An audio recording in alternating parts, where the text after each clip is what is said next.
So concept is AWT, which stands for Abstract Window Toolkit.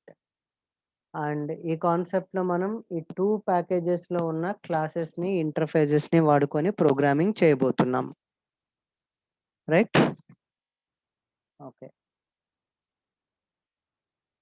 First ఇక్కడ మీకు AWT hierarchy తెలియాలి. ఇది కాదు.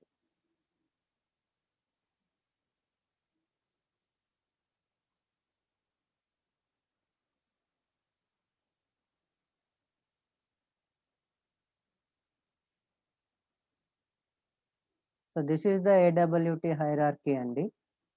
You know that for every class, object class is superclass. అవునా? And are all are subclasses of object class. So one of the subclass of object class is component. And for component, we have number of subclasses like a button, label, checkbox, choice, list, container, right? All these are subclasses of component class. And container అనే class కి 2 more subclasses ఉన్నాయి. అవేంటంటే window, panel. Panel కి ఇంకో subclass that is applet. నేను చెప్పుకున్నాను కదా, object కి కాంపోనెంట్ సబ్ క్లాస్, కాంపోనెంట్ కి కంటైనర్ సబ్ క్లాస్, కంటైనర్ కి ప్యానల్ సబ్ క్లాస్, ప్యానల్ కి అప్లెట్ సబ్ క్లాస్. ఆ హైరార్కీ కూడా నేను ఇచ్చాను. రైట్. అండ్ విండోకి 2 మోర్ సబ్ క్లాసెస్ ఉన్నాయి. అవేంటంటే frame and dialog. Okay. So this is the AWT hierarchy. Of course ఇక్కడ నేను మెన్షన్ చేసిన క్లాసెసే కాదు, ఇంకా చాలా ఉంటాయి. కొన్ని మెన్షన్ చేశాను. అంటే ఇక్కడ మన ప్రోగ్రామింగ్ అంతా buttons, labels, check boxes, frames వీటితోనే ఉంటుందండి మన ప్రోగ్రామింగ్ అంతా కూడా. అంటే ఇప్పుడు దాకా మనం చూసిన అప్రోచ్ అంతా కూడా CUI అప్రోచ్. CUI అంటే ఏంటి? Character user interface. అండ్ ఇప్పటి నుంచి మనం చూడబోయేది ఏంటంటే GUI అంటే ఏంటండి? Graphical user interface. ఓకేనా? ఇప్పటి వరకు మనం చూసిన అప్రోచ్ అంతా కూడా CUI అండి, అంటే క్యారెక్టర్ యూజర్ ఇంటర్ఫేస్. బట్ ఇప్పటి నుంచి మనం చూడబోయేది GUI, that means graphical user interface. Okay, right. ఆ GUI అప్లికేషన్స్ని డెవలప్ చేయడానికి ఇదిగోండి ఈ AWT కాంపోనెంట్స్ని వాడతాం. Button, label, check box, choice, list వీటన్నిటిని మనం కాంపోనెంట్స్ అంటాం. ఓకే, ఆ కాంపోనెంట్స్ మొత్తాన్ని ఫ్రేమ్కి యాడ్ చేస్తాం. Here frame is called container. Container యొక్క సబ్ క్లాసే కదా అది. So it is a one container. కంటైనర్లో మనం కాంపోనెంట్స్ని యాడ్ చేస్తాం. అంటే ఫ్రేమ్లో ఈ buttons, check boxes, radio buttons, list, choice ఇలాంటివన్నీ కూడా ఫ్రేమ్కి యాడ్ చేస్తాం. ఓకే, ఈ డయాగ్రామ్ నోట్ చేసుకోండి. AWT హైరార్కీ అని హెడ్డింగ్ పెట్టి ఈ డయాగ్రామ్ని నోట్ చేయండి. Fast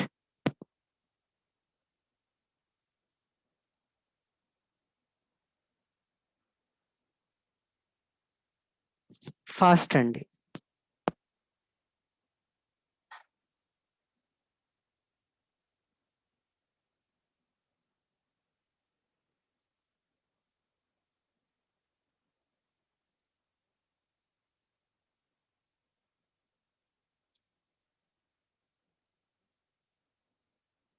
Note down this diagram fast. And మీరు రాసేవన్నీ కూడా ప్రీడిఫైన్డ్ అండి. బటన్ అనేది ఒక క్లాస్, లేబుల్ అనేది ఒక క్లాస్, చెక్ బాక్స్ అనేది ఒక క్లాస్, చాయిస్ అనేది ఒక క్లాస్, లిస్ట్ అనేది ఒక క్లాస్, టెక్స్ట్ ఫీల్డ్ అనేది ఒక క్లాస్. టెక్స్ట్ ఫీల్డ్ లేదు ఇక్కడ, బట్ టెక్స్ట్ ఫీల్డ్ అనే క్లాస్ ఉంది. అలా చాలా ఉన్నాయి. సో అవన్నీ కూడా మన ప్రోగ్రాంలో వాడుతాం ఇప్పటి నుంచి.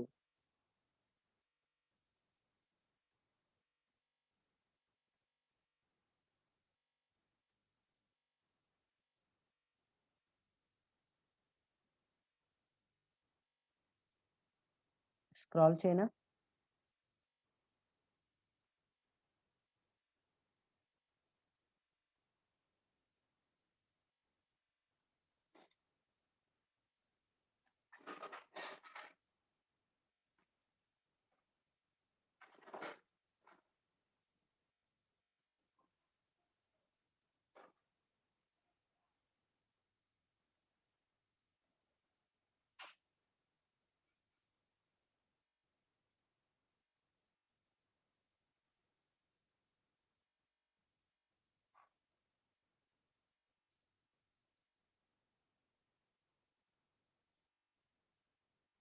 స్క్రాల్ చేస్తున్నానండి.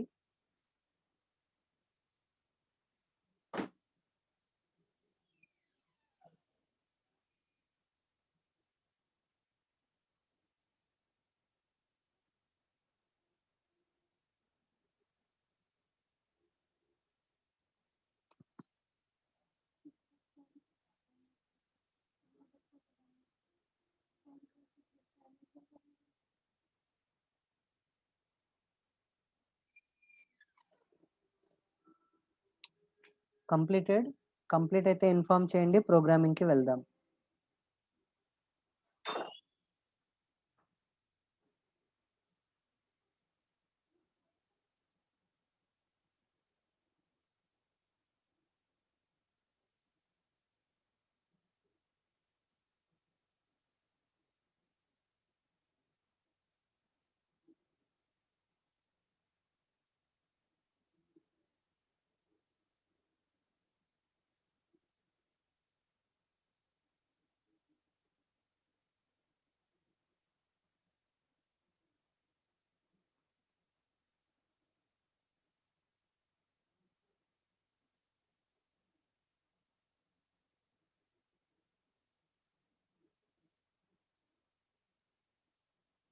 కంప్లీట్ అయితే ఇన్ఫార్మ్ చేయాలి.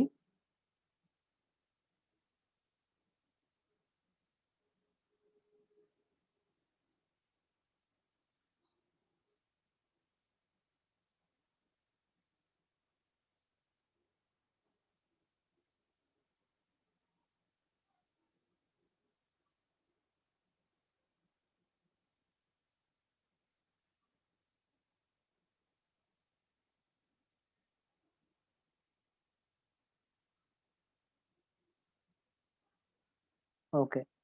ప్రోగ్రామింగ్‌కి వెళ్దాం. చూడండి. Now my requirement is I want to create a frame like this. Okay. I want to create a frame like this, and this is the maximize option, minimize option, and closing option. Okay. ఇలాంటి ఒక ఫ్రేమ్‌ని నేను create చేయాలి. And ఈ ఫ్రేమ్‌కి some title ఇవ్వాలి. ఏమని? My frame అనేది ఈ frame యొక్క టైటిల్. అంతే. ఫస్ట్ ప్రోగ్రామ్ కదా! ఇంతే నా requirement. I want to create a frame like this. And ఈ ఫ్రేమ్ యొక్క విడ్త్ ఉంది చూసారు? ఈ ఫ్రేమ్ యొక్క విడ్త్ అది 500 పిక్సెల్స్ ఉండాలి. ఫ్రేమ్ యొక్క విడ్త్ 500 పిక్సెల్స్ ఉండాలి. అలానే ఫ్రేమ్ యొక్క హైట్,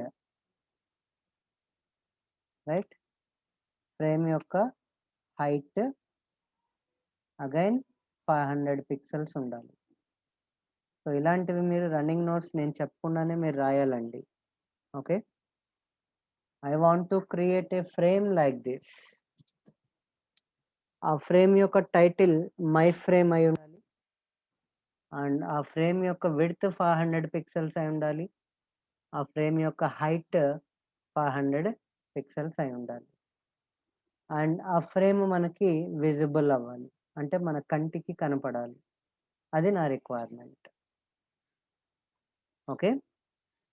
ఒక ఫ్రేమ్ క్రియేట్ చేయాలి. దానికి టైటిల్‌ని సెట్ చేయాలి. సమ్ సైజ్ సెట్ చేయాలి. అంటే విడ్త్ అండ్ హైట్. అండ్ ఆ ఫ్రేమ్ నాకు విజిబుల్ అవ్వాలి. అది నా రిక్వైర్మెంట్. సో జనరల్లీ మనం ఏం చేస్తామంటే ఏదైనా రిక్వైర్మెంట్ ఇచ్చినప్పుడు ఈ రిక్వైర్మెంట్‌కి ఏ లాజిక్ రాయాలి అని ఆలోచిస్తాం. అంటే వి ఆర్ డెవలపర్స్ కదా! సో మన వే ఆఫ్ థింకింగ్ ఇలానే ఉంటుంది జనరల్లీ. నేను ఒక రిక్వైర్మెంట్ మీకిస్తే ఈ రిక్వైర్మెంట్‌కి ఏ లాజిక్ రాయాలి అని ఆలోచిస్తాం. బట్ జావాలో డోంట్ థింక్ అబౌట్ మనం ఎక్కడ లాజిక్ రాయాల్సిన అవసరం లేదు. మీరు అబ్జర్వ్ చేస్తే ఇప్పటిదాకా మనం లాజిక్ ఎక్కడన్నా రాసామా అండి? ఎక్కడే రాయలా. అన్ని మెథడ్ కాల్సే. ప్రతి లైన్‌లోనూ ఏదో ఒక మెథడ్‌ని కాల్ చేయడమో, ఆబ్జెక్ట్ క్రియేట్ చేయడమో ఏదో ఒకటి చేస్తాం అంతే. మనం దేనికి లాజిక్ రాయలే ఇప్పటిదాకా. ఎందుకంటే జావాలో మనం లాజిక్స్ రాయమండి. ఓకే. జావా నేర్చుకోవడం వల్ల లాజికల్ స్కిల్ డెవలప్ అవ్వదు. లాజికల్ స్కిల్ డెవలప్ అవ్వాలి అంటే మీరు సి లాంగ్వేజే నేర్చుకోవాలి. అక్కడ మాత్రమే లాజికల్ స్కిల్ డెవలప్ అవుతుంది. ప్రతిదానికి లాజిక్‌ని ఇంప్లిమెంట్ చేస్తాం అక్కడ. బట్ జావాలో మనం లాజిక్ ఎక్కడ రాయం. ఎందుకంటే ఆల్రెడీ రాసేసున్నాయి. వాటిని వాడుకోవడం తెలిస్తే చాలు. ఇప్పుడు నాకు ఫ్రేమ్ క్రియేట్ చేయాలి. సో ఫ్రేమ్ క్రియేట్ చేయడానికి ఏ లాజిక్ రాయాలి అని మీరు థింక్ చేయొద్దు. వై? బికాజ్ మీరు థింక్ చేసిన లాజిక్ రాయలేరు. సో మీ వే ఆఫ్ థింకింగ్ ఎలా ఉండాలంటే నా రిక్వైర్మెంట్‌కి కావాల్సిన లాజిక్ ఏ క్లాస్‌లో ఉంది అని ఆలోచించాలి. అర్థమైందా? మన రిక్వైర్మెంట్‌కి కావాల్సిన లాజిక్ ఏ క్లాస్‌లో, ఏ మెథడ్‌లో ఉంది ఆర్ ఏ కన్‌స్ట్రక్టర్‌లో ఉంది అనే వే ఆఫ్ థింకింగ్ మీకు రావాలి. అంతేగాని లాజిక్ రాయాలి అని మాత్రం ఆలోచించొద్దు. మనకు కావాల్సిన లాజిక్ ఏ మెథడ్‌లో ఉంది ఆర్ ఏ కన్‌స్ట్రక్టర్‌లో ఉంది అండ్ అవి ఏ క్లాసెస్‌లో ఉన్నాయి. ఆ క్లాస్ ఏ ప్యాకేజ్‌లో ఉంది. ఆ ప్యాకేజ్ ఏ ఏపీఐలో ఉంది. సో ఇలాంటి వే ఆఫ్ థింకింగ్ మీకు రావాలి. అంతేగాని don't think about logic. So ఇప్పుడు నా రిక్వైర్మెంట్‌కి ప్రోగ్రామ్ రాస్తాను చూడండి. ఎక్లిప్స్ ఓపెన్ చేయలేదా? సో ఫ్రేమ్ క్రియేట్ చేయాలండి. ఎలా? For that, in java.awt package, okay, in java.awt package, we have a predefined class frame. Frame అనే నేమ్తో java.awt ప్యాకేజ్లో ఒక ప్రీడిఫైన్డ్ క్లాస్ ఉంది. ఓకే, ఫ్రేమ్ అనే నేమ్తో ఒక ప్రీడిఫైన్డ్ క్లాస్ ఉంది. ఎక్కడండి? java.awt ప్యాకేజ్లో. సో మనం ఏం చేయాలి? ఆ ఫ్రేమ్‌కి ఆబ్జెక్ట్ క్రియేట్ చేయాలి. చూడండి, క్లాస్ ఏ తీసుకున్నాను. క్లాస్ ఏలో మెయిన్ రాశాను. And now my requirement is I want to create a frame.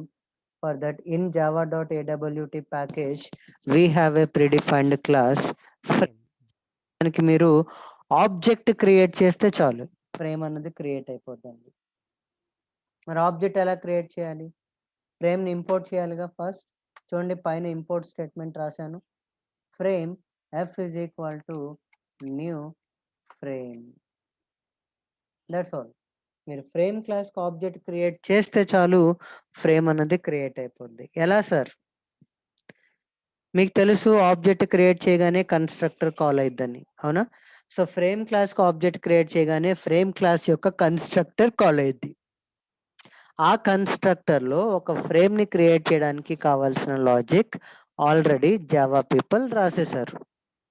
Okay, frame class యొక్క కన్‌స్ట్రక్టర్‌లో ఒక ఫ్రేమ్ క్రియేట్ అవ్వడానికి కావాల్సిన లాజిక్ ఆల్రెడీ జావా పీపుల్ రాసేశారు. మరి ఆ కన్‌స్ట్రక్టర్ ఎలా కాల్ అయిద్ది? మనం ఫ్రేమ్ క్లాస్‌కి ఆబ్జెక్ట్ క్రియేట్ చేస్తే కాల్ అయిద్ది. సో ఫ్రేమ్ క్లాస్ ఆబ్జెక్ట్ చేశాను. ఇమ్మీడియేట్‌లీ ఫ్రేమ్ క్లాస్ యొక్క కన్‌స్ట్రక్టర్ కాల్ అవుతుంది. సో దట్ మనకొక ఫ్రేమ్ క్రియేట్ అవుతుంది. అండ్ ఇప్పుడు ఆ క్రియేట్ అయిన ఫ్రేమ్‌కి టైటిల్ సెట్ చేయాలి. For that, in frame class, we have a method set title. Okay, set title అనే ఒక మెథడ్ ఉంది. దానికి మనం స్ట్రింగ్ పాస్ చేయాలి. అంటే మీకు ఏ టైటిల్ కావాలో ఆ టైటిల్ని పాస్ చేయాలి. I am passing my frame. అదేగా మనం టైటిల్ కావాలనుకుంది. So set title name itself indicates నా ఒక ఫ్రేమ్కి టైటిల్ని సెట్ చేయాలంటే సెట్ టైటిల్ అనే మెథడ్ని కాల్ చేసుకొని మీకు ఏ టైటిల్ కావాలో ఆ టైటిల్ని within the double quotes రాయాలి. సో దట్ టైటిల్ అనేది సెట్ అవుతుంది. ఆఫ్టర్ దట్ ఆ ఫ్రేమ్కి సైజ్ సెట్ చేయాలి. అంటే విత్ పిక్సెల్స్, హైట్ 500 పిక్సెల్స్ అనుకున్నాం కదా. సో దాన్ని సెట్ చేయాలి, సైజ్ సెట్ చేయాలి. For that in frame class we have a method set size. Okay, set size. దీనికి మనం 2 ఇన్పుట్స్ ఇవ్వాలి. ఒకటి విడ్త్ ఆఫ్ ద ఫ్రేమ్, రెండు height of the frame. Sir 2 inputs ఇవ్వాలంటే మీకు ఎలా తెలుసు? జావా పీ కమాండ్ యూస్ చేసి చెక్ చేసుకున్నా. సెట్ సైజ్ మెథడ్కి 2 ఇంటిజర్ పారామీటర్స్ ఉన్నాయి. That's why I'm passing 2 integer values. And ఇక్కడ స్ట్రింగ్ పాస్ చేయాలని మీకు ఎలా తెలుసు? Again same Java P command use చేసి సెట్ టైటిల్ యొక్క సిగ్నేచర్ వెరిఫై చేశా. దాని పారామీటర్ స్ట్రింగ్ ఉంది. సో నేను స్ట్రింగ్ వాల్యూ పాస్ చేశా. రైట్, అంటే ఇలాంటివి silly questions, but full clarity రావాలంటే ఆ విషయం తెలియాలి మీకు. రైట్, సో ఈ బికాస్ ఆఫ్ దీస్ 3 లైన్స్ ఒక ఫ్రేమ్ క్రియేట్ అవుతుంది, టైటిల్ సెట్ అవుతుంది, దానికి సైజ్ సెట్ అవుతుంది. కానీ ఆ ఫ్రేమ్ మనకి విజిబుల్ అవ్వదండి. కావాలంటే చూడండి, ప్రోగ్రామ్ని రన్ చేస్తాను, ఫ్రేమ్ ఏమైనా విజిబుల్ అవుతుందేమో. అవునా, ఏ ఫ్రేమ్ విజిబుల్ అవ్వట్లా. సో ఫ్రేమ్ విజిబుల్ అవ్వాలి అంటే ఫ్రేమ్ అనే క్లాస్లో సెట్ విజిబుల్ అనే ఒక మెథడ్ ఉంది. దానికి మీరు ట్రూ పాస్ చేయాలి. సార్ ట్రూ పాస్ చేయాలని మీకు ఎలా తెలుసు? Again Java P command use చేసి చెక్ చేశా. Set visible method parameter Boolean type ఉంది అక్కడ, అందుకే ట్రూ పాస్ చేశా. Right, so by default it's value is false, అందుకే ఫ్రేమ్ కనపడలా. నేను దాన్ని ట్రూ చేశాను. సో దట్ ఫ్రేమ్ అనేది విజిబుల్ అవుతుంది. చెక్ చేయండి, ప్రోగ్రామ్ని రన్ చేస్తున్నాను. విజిబుల్ అయిందండి. This is our frame. దాని యొక్క టైటిల్ మై ఫ్రేమ్. దాని యొక్క width 500 pixels, height 500 pixels. And this frame can be minimised and can be maximised, but this frame cannot be closed. వాడు క్లోజింగ్కి లాజిక్ రాయలా, క్లోజింగ్ బటన్కి లాజిక్ రాయలేదండి, మీరే రాసుకోండి అని వదిలేశాడు. అంటే దాన్ని క్లోజ్ చేయాలి అంటే లాజిక్ మనమే రాసుకోవాలి. మరి ఎలా క్లోజ్ అయ్యిద్ది సార్? మీరు కమాండ్ లైన్ ప్రాంప్ట్లో చేస్తే కమాండ్ లైన్ ప్రాంప్ట్ని క్లోజ్ చేయగానే క్లోజ్ అయిపోద్ది. ఎక్లిప్స్లో చేస్తే ఇదిగోండి ఈ కన్సోల్ ఉందో, ఇక్కడ రెడ్ కలర్ ఉంటే మన ప్రోగ్రామ్ ఇంకా రన్నింగ్ స్టేట్లోనే ఉందని అర్థం. ఓకే, టెర్మినేట్ చేయాలనుకోండి, ఆ రెడ్ బటన్ క్లిక్ చేస్తే చాలు. ఈ ఫ్రేమ్ మాయమైపోద్ది చూడండి, కింద ఫ్రేమ్ చూడండి, ఆ ఫ్రేమ్ మాయమైపోద్ది ఇక్కడ నేను క్లిక్ చేయగానే. అవునా, అంటే ఓపెన్ అయిన ఫ్రేమ్ క్లోజ్ అయిపోయింది. అదండి సంగతి. సో ఈ ప్రోగ్రామ్ మీకు అర్థమైందా? I want response.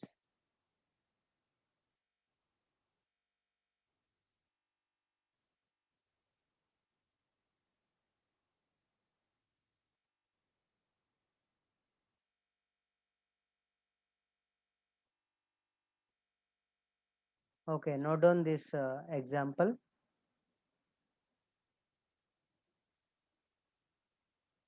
Fast.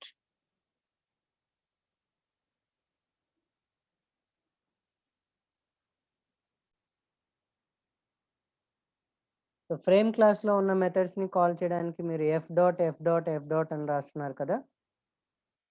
But అలా కాకుండా, అలా ఎఫ్ డాట్ పద్దాకులో రాయకుండా ఉండాలంటే మీరు ఫ్రేమ్ క్లాస్ని ఎక్స్టెండ్ చేసేసుకోవచ్చు. Extends frame. సో ఫ్రేమ్ క్లాస్ని ఎక్స్టెండ్ చేసుకున్నారనుకోండి, ఫ్రేమ్ క్లాస్లో ఉన్న మెథడ్స్ అన్నీ మన క్లాస్లో కూడా ఉంటాయిగా, అప్పుడు డైరెక్ట్గా కాల్ చేసేయచ్చుగా. Sir no. అండ్ మన క్లాస్కి ఆబ్జెక్ట్ క్రియేట్ చేసామనుకోండి, మన క్లాస్ ఫ్రేమ్ అనే క్లాస్ని ఎక్స్టెండ్ చేసింది కాబట్టి మన క్లాస్కి ఆబ్జెక్ట్ క్రియేట్ చేస్తే ఫ్రేమ్ అనేది క్రియేట్ అవుతుంది. ఓకే. మన క్లాస్‌కి ఆబ్జెక్ట్ క్రియేట్ చేస్తే చాలు ఫ్రేమ్ అనేది క్రియేట్ అయిపోద్ది. Why? Because we're extending frame class. So frame class యొక్క ప్రాపర్టీస్ అండ్ బిహేవియర్స్ అన్నీ మన క్లాస్‌కి కూడా వస్తాయి. సో మన క్లాస్‌కి ఆబ్జెక్ట్ క్రియేట్ చేస్తే చాలు ఫ్రేమ్ అనేది క్రియేట్ అయిపోద్ది. ఎందుకలా? Because our class extends frame. And ఇక్కడ ఒక డిఫాల్ట్ కన్‌స్ట్రక్టర్ రాస్తానండి. ఎందుకని? నేను బీకి ఆబ్జెక్ట్ క్రియేట్ చేసినప్పుడు ఈ డిఫాల్ట్ కన్‌స్ట్రక్టర్ కాల్ అయిద్ది. అండ్ ఇక్కడ నేనేం చేస్తున్నా, సెట్ టైటిల్ డైరెక్ట్‌గా కాల్ చేసేస్తున్నా. Set title of my frame. అలానే సెట్ సైజ్. ఎందుకని డైరెక్ట్ చేయగలుగుతున్నానండి? Because we are extending frame. So frame క్లాస్‌లో ఉన్న మెథడ్స్ అన్నీ మన క్లాస్‌లో కూడా ఉంటాయి. కాబట్టి వాటిని మనం డైరెక్ట్‌గా కాల్ చేసేసుకోవచ్చు. ఓకే. అలానే set visible of true. Set visible of true. Okay. Right. ఇక్కడే మెయిన్ మెథడ్ కూడా రాసేస్తున్నానండి.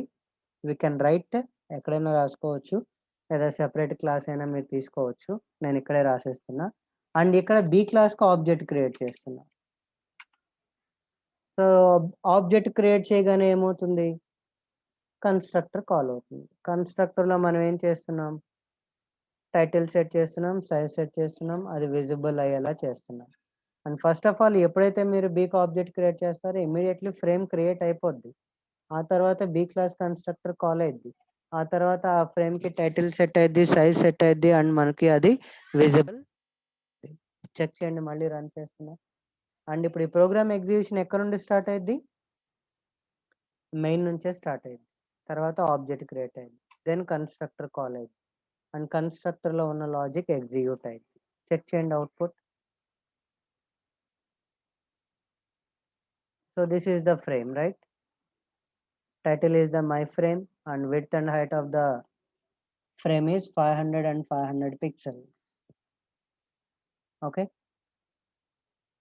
ఇది క్లోజ్ అవ్వదు. క్లోజ్ అవ్వాలంటే కన్సోల్‌ని క్లోజ్ చేయాలి.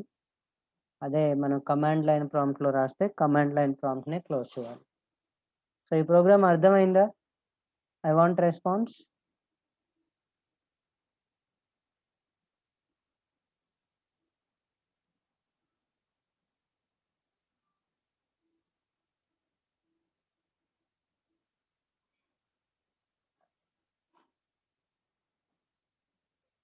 Okay. Note down this example.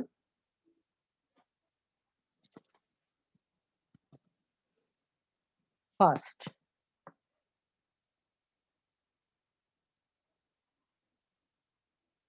మనం ప్రతి ప్రోగ్రామ్‌లోనూ ఈ అప్రోచ్‌నే ఫాలో అవుతాం. కాబట్టి బాగా స్టడీ చేయండి దీన్ని.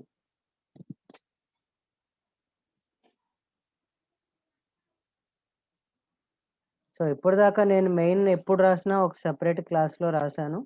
బట్ ఈ క్లాస్‌లో కూడా రాసేసుకోవచ్చు, ప్రాబ్లమ్ లేదు.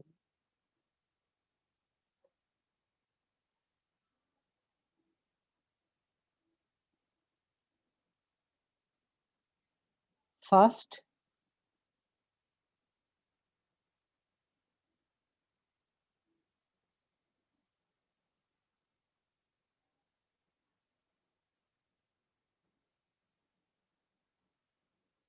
కంప్లీట్ అయితే చెప్పండి. నెక్స్ట్ కాన్సెప్ట్‌కి వెళ్దాం. అంటే ఏడబ్ల్యూటీలోనే sub concept.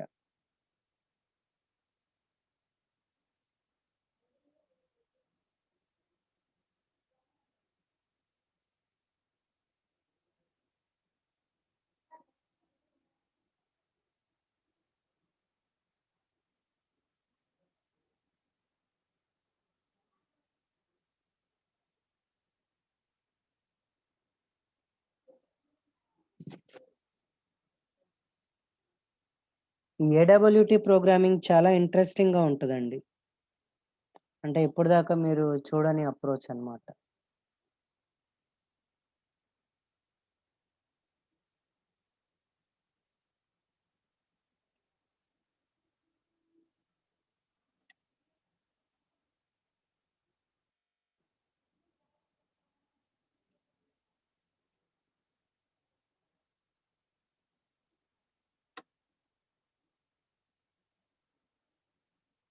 Okay, completed. Right. Concept is layout managers. Put heading layout managers.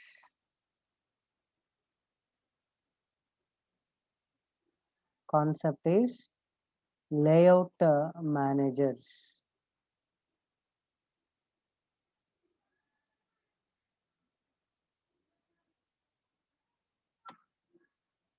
Yes, చూడండి. ఈ లేఅవుట్ మేనేజర్స్ అంటే ఏం చేస్తాయంటే మనం ఫ్రేమ్ కి యాడ్ చేసే కాంపోనెంట్స్ ఏ ఆర్డర్లో ప్లేస్ అవ్వాలో ఆ ఆర్డర్ని డిసైడ్ చేస్తాయండి. సో ఫ్రేమ్ అనేది ఒక కంటైనర్, రైట్? ఈ కంటైనర్లో మనం నెంబర్ ఆఫ్ కాంపోనెంట్స్ యాడ్ చేస్తాం, like buttons, text fields, text areas, check boxes, radio buttons ఇలా యాడ్ చేస్తూ ఉంటాం మనం ఫ్రేమ్కి. బట్ ఫ్రేమ్కి యాడ్ చేసినప్పుడు అవి ఏ ఆర్డర్లో డిస్ప్లే అవ్వాలి, ఏ ఆర్డర్లో యాడ్ అవ్వాలి అనేది లేఅవుట్ డిసైడ్ చేస్తుందండి. అంటే మనం ఏ లేఅవుట్ని వాడుకుంటే ఆ పర్టికులర్ లేఅవుట్ని బేస్ చేసుకొని ఆర్డర్లో డిస్ప్లే అవుతాయి. And we have different layouts. Okay, some of them are flow layout, border layout, grid layout, box layout. ఈ 4 లేఅవుట్స్ యొక్క వర్కింగ్ చూద్దాం. సో ఫ్లో లేఅవుట్ కనుక మనం యూజ్ చేసినట్లయితే మన కాంపోనెంట్స్ అన్నీ కూడా ఒక రోలో యాడ్ అవుతాయండి. ఓకే, ఫ్లో లేఅవుట్ యూజ్ చేసి మన కాంపోనెంట్స్ అన్నీ ఒక రోలో యాడ్ అవుతాయి. ఆ రో కంప్లీట్ అయిపోయింది అనుకోండి, నెక్స్ట్ రో నుండి స్టార్ట్ అవుతాయి. అది కూడా కంప్లీట్ అయిపోయింది అనుకోండి, మళ్ళీ నెక్స్ట్ రో నుండి స్టార్ట్ అవుతాయి, and so on. Okay, flow layout కనుక మీరు యూజ్ చేసినట్లయితే మన కాంపోనెంట్స్ అన్నీ కూడా ఒక రోలో యాడ్ అవుతాయి. అదే బార్డర్ లేఅవుట్ యూజ్ చేసామనుకోండి, మన ఫ్రేమ్ని ఐ మీన్ మన కాంపోనెంట్స్ అన్నీ కూడా ఫ్రేమ్ ఆల్ ఎడ్జెస్ని టచ్ చేస్తాయి. అంటే ఒక బటన్ యాడ్ చేశాను అనుకోండి, ఆ బటన్ ఈ బార్డర్స్ మొత్తాన్ని టచ్ చేస్తుంది. ఇంకో బటన్ యాడ్ చేశాను అనుకోండి, ఆల్రెడీ యాడ్ చేసిన బటన్ మీద ఇంకో బటన్ యాడ్ అయింది. ఆ బటన్ మీద అనేది నేను చూపించలేను కాబట్టి ఇంకోండి ఇలా డ్రా చేశాను. ఇది ఫస్ట్ బటన్ అనుకుంటే దానిపైన ఇంకో బటన్, దానిపైన ఇంకో బటన్, దానిపైన ఇంకో బటన్, అలా యాడ్ అవుతూ ఉంటాయి. ప్రతి కాంపోనెంట్ కూడా బోర్డర్స్ని టచ్ చేస్తాయి, బోర్డర్ లేఅవుట్ కనుక మీరు యూజ్ చేసినట్లయితే. అండ్ గ్రిడ్ లేఅవుట్ యూజ్ చేశారనుకోండి, ఈ గ్రిడ్ లేఅవుట్ ద్వారా మన కాంపోనెంట్స్ అన్నిటిని కూడా ఫ్రేమ్లో సమ్ రోస్ అండ్ కాలమ్స్గా యాడ్ చేసుకోవచ్చు. ఓకే, సమ్ రోస్ అండ్ కాలమ్స్గా యాడ్ చేసుకోవచ్చు. అంటే 2 rows 2 columnsగా కావాలన్నా యాడ్ చేసుకోవచ్చు, 2 rows 5 columnsగా కావాలన్నా యాడ్ చేయొచ్చు, మన ఇష్టం అనమాట. ఎన్ని రోస్ ఎన్ని కాలమ్స్ కావాలన్నా మనం యాడ్ చేసుకోవచ్చు. అంటే కాంపోనెంట్స్ని ఫ్రేమ్కి రోస్ అండ్ కాలమ్స్ ఫార్మేట్లో కనుక మీరు యాడ్ చేయాలనుకుంటే గ్రిడ్ లేఅవుట్ని చూస్ చేసుకోవాలి. తర్వాత ఇంకోండి ఫోర్త్ చూడండి, బాక్సెస్ ఉన్నాయి. ఇలా బాక్సెస్ ఫార్మేట్లో కావాలి కాంపోనెంట్స్ మీకు అనుకుంటే ఆ బాక్స్ లేఅవుట్ని వాడుకోవాలి. ఓకేనా? ఇక్కడ ఈ బాక్స్ 2 కాన్స్టెంట్స్ ఉన్నాయి. ఒకటి x axis, 2 y axis. 2 constants ఉన్నాయి. మీరు ఎక్స్ యాక్సిస్ వాడారనుకోండి, కాంపోనెంట్స్ అన్నీ కూడా ఎక్స్ యాక్సిస్కి హారిజాంటల్గా వస్తాయి. అంటే ఇందులో ఏది ఎక్స్ యాక్సిస్ ఏది వై యాక్సిస్ అనుకుంటారేమో. See suppose this is the frame, this is x axis, this is x axis, and this is y axis.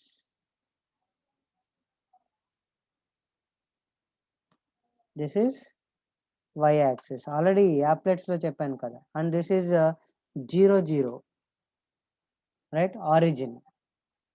Okay. So మీరు ఎక్స్ యాక్సిస్ అనే కాన్స్టెంట్ వాడితే ఎక్స్ యాక్సిస్కి ప్యారలల్గా బాక్సెస్ డిస్ప్లే అవుతాయి. Why axis అని వాడితే why యాక్సిస్కి ప్యారలల్గా boxes create అవుతాయి. Okay, different layouts అండి, లేఅవుట్ మేనేజర్స్. ఓకే, ఈ లేఅవుట్స్ మీద మనం ప్రోగ్రామ్ చేద్దాం. ప్రస్తుతానికి ఇక్కడున్న థియరీ నోట్ చేయండి.